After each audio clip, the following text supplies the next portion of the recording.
En el episodio de hoy veremos las consecuencias de la crisis de 1929 en América Latina. Cuando se piensa en la crisis de 1929, la primera imagen para muchos es el suicidio de los inversores y la pobreza en Estados Unidos. Pero como todo aleteo de la mariposa en Nueva York provoca una tormenta en Buenos Aires, es importante que revisemos cuáles fueron las principales consecuencias de la crisis económica de 1929 en América Latina. Una primera consecuencia tiene que ver con la disminución en el volumen y el precio de las exportaciones. En Latinoamérica, la crisis de 1930 se va a expresar en una contracción de la demanda de importaciones de productos primarios por parte de los países centrales. Cuando Estados Unidos e Inglaterra, principalmente, percibieron que su mercado interno se había contraído, buscaron como primera medida reducir sus importaciones. Como los precios estaban bajando, a ningún país le interesaba tener un inventario robusto, por lo que la necesidad de materias primas importadas disminuyó y por tanto su valor también. Entonces, a los países latinoamericanos no solo ya no les compraban sus bienes como antes, sino que incluso los precios de esos bienes también estaban disminuyendo. Como lo señala Osvaldo Zunquel, entre diciembre de 1929 y diciembre de 1930, el precio de la exportación del trigo y el caucho cayó en algo más del 50%, los de algodón y el yute en cerca del 40%, los de lana, cobre, estaño y plomo se redujeron en más del 30%, los de las carnes, maderas, azúcar, cueros, petróleo y muchos otros cayeron como promedio un 23%. Y solo en marzo de 1933 se detuvo la tendencia generalizada a la caída de los precios, pero estos continuaron manteniéndose a niveles muy bajos durante prácticamente otros 3 años. Hay que decir que la disminución en las importaciones de los productos alimenticios por parte de los países desarrollados tuvo orígenes distintos durante la crisis. En los primeros años, esta disminución se dio por el aumento del desempleo, la disminución en los ingresos y en los niveles de vida. Pero desde 1933, los países industrializados dejaron de importar alimentos porque incrementaron su propia producción interna. Esto se debió a políticas proteccionistas, es decir, medidas económicas mediante las cuales se prohíbe el ingreso de productos extranjeros o al menos se le imponen unos aranceles muy altos y se subsidia la producción interna con el fin de que se prefiera la compra y el consumo de productos nacionales. Así, en países latinoamericanos, las exportaciones de productos alimenticios sufren la consecuencia de una política de sustitución de importaciones agrícolas aplicada por los países desarrollados. Esta contracción del valor de las materias primas y de los ingresos por exportaciones afectó a su vez la capacidad de pago de las economías latinoamericanas. Es decir, como las materias primas se vendían poco y a muy bajo precio, Latinoamérica no tenía la capacidad económica para adquirir bienes manufacturados que constituían la mayor parte de sus importaciones. A esta austera situación se sumaron los compromisos financieros externos. Como comentábamos en el episodio anterior, Latinoamérica había recibido un elevado número de inversión extranjera y también había contraído deudas externas justo antes de la crisis, deudas que esperaba pagar con la bonanza de los primeros años del siglo XX. Sin embargo, al disminuir el volumen de venta de sus productos, esto es, las exportaciones, y por tanto también sus ingresos, la carga financiera externa le obligó a devaluar sus monedas y a suspender sus pagos y remesas al extranjero. Otra gran consecuencia de la crisis del 29 en América Latina fue el aumento del desempleo en la región.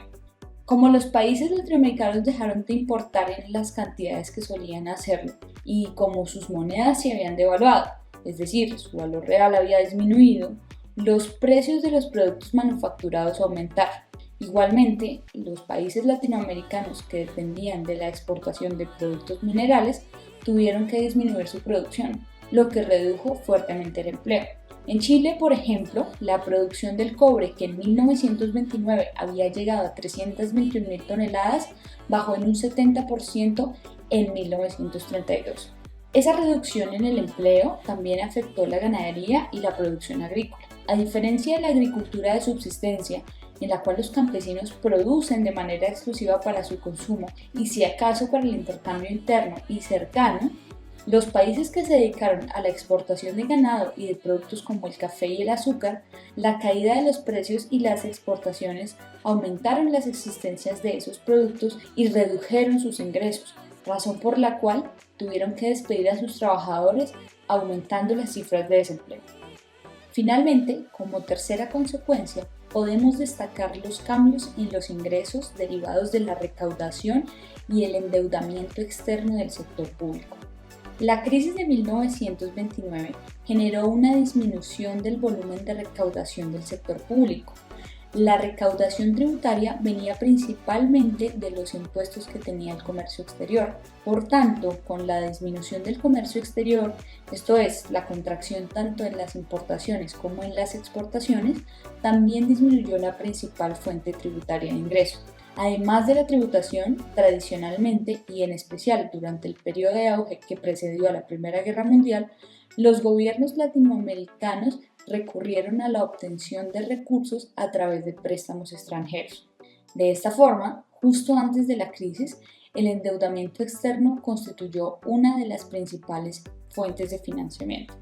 No obstante, con la crisis, esa fuente desapareció no solo porque los países centrales no tenían liquidez suficiente, sino también porque como los países subdesarrollados cesaron sus pagos, los países centrales perdieron la confianza en los préstamos y prefirieron dejar de hacerlos. Aunque antes de 1930 había habido diferentes fluctuaciones en la economía, estas pequeñas crisis no fueron generalizadas y simultáneas, es decir, no sucedían al mismo tiempo en los países desarrollados y en los subdesarrollados. Igualmente, las fluctuaciones no habían sido tan profundas y extensas.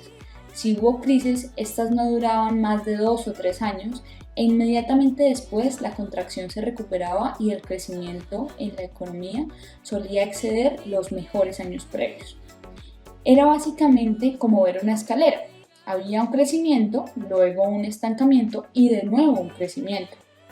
En esa escalera, la solicitud de préstamos o el endeudamiento externo como fuente de financiamiento no se veía como una política económica errada, dado que en los años sobrevinientes vendría otro escalón de esa escalera que permitiría pagar las deudas adquiridas.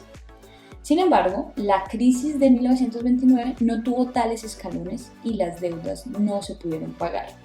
Es evidente que el conjunto de fenómenos señalados tiene una importancia crucial para los países de América Latina. Estas reacciones internas, en algunos casos, terminarían con cambios institucionales, políticos y económicos estructurales. En otros casos, la crisis no produjo tales transformaciones porque no estaban dadas las condiciones para una reacción interna, sino que simplemente la actividad exportadora y demás aspectos de la vida nacional se ajustaron a las condiciones depresivas externas.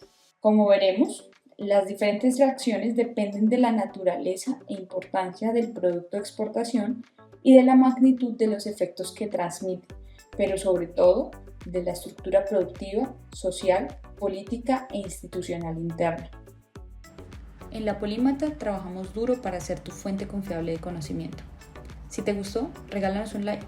Si quieres entender la política, la economía y el derecho, suscríbete para no perderte el contenido nuevo. Y si lo que te gusta es leer, visita nuestro blog, La Polímata, un espacio para la construcción del conocimiento. Un abrazo y nos vemos en el próximo video.